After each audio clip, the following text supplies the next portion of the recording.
के रोकथाम और लक्षण को जानने और समझने के लिए साधारण लोगों को कैसे समझाया जाए, तो यह Ayush department ministry of health जो भारत सरकार का एक अभिन्न अंग है, इस पे काम कर रहा है, जिसके तहत जो आर्सेनिक अल्ब और 30 पावर की जो 4-3 खुराक प्रिवेंटिव दवाएं खिलानी है, उसको कैसे खिलाया जाएगा ये तो बता दिया गया है। लेकिन इसको एक चार्ट के माध्यम से हम समझाने की कोशिश करेंगे कि इसके लक्षण क्या हो सकते हैं। तो हम सबसे पहले दिखाने की कोशिश करेंगे कि हमारे कोरोना वायरस है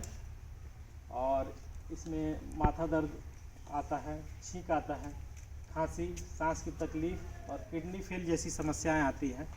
अगर यह पहले बुखार, फिर सूखी खांसी और हफ्ते भर की यह स्थिति, सांस की तकलीफ़, कुछ मरीजों के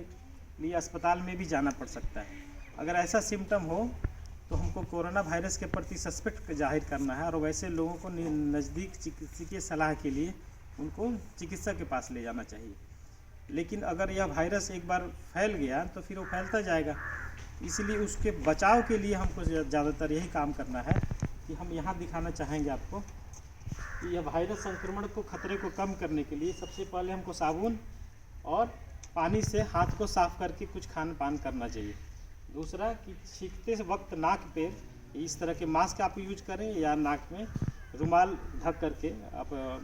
छींके और लोगों के बीच कम से कम रहें, तो दूरी बना के रखें। तो और दूसरा है कि आप जब आपको इस तरह के संक्रमण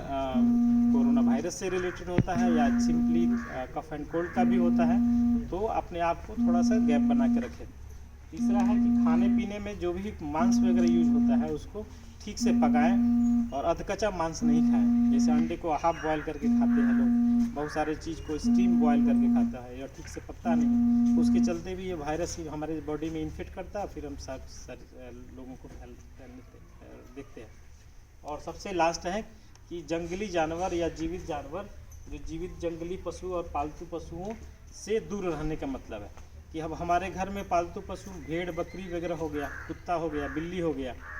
घोड़ा हो गया जिस पर हम टमटम की सवारी करते हैं, गाय भैंस हो गया, बैल हो गया, इन्हीं के रास्ते से ये वायरस बहुत ज़्यादा एक्टिव होकर के हमारे आदमियों में फैलता है। इसीलिए हम कोशिश करें कि इन जानवरों को जब छुएं और इनको सर्व करें, इनको खिलाने जाएं, तो कम से कम अपने हाथ को जब लौटे तो अच्छे से धो लें साबुन से। और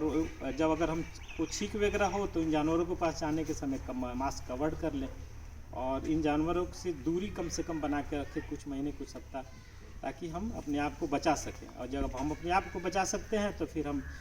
अपने अंदर बीमारियों को रोकेंगे, तो फिर हम दूसरे को भी नहीं फैलने से बचा सकते। ऐसे करके हम समाज को इतनी खतरनाक बीमारियों से मुक्ति दिला सकते हैं।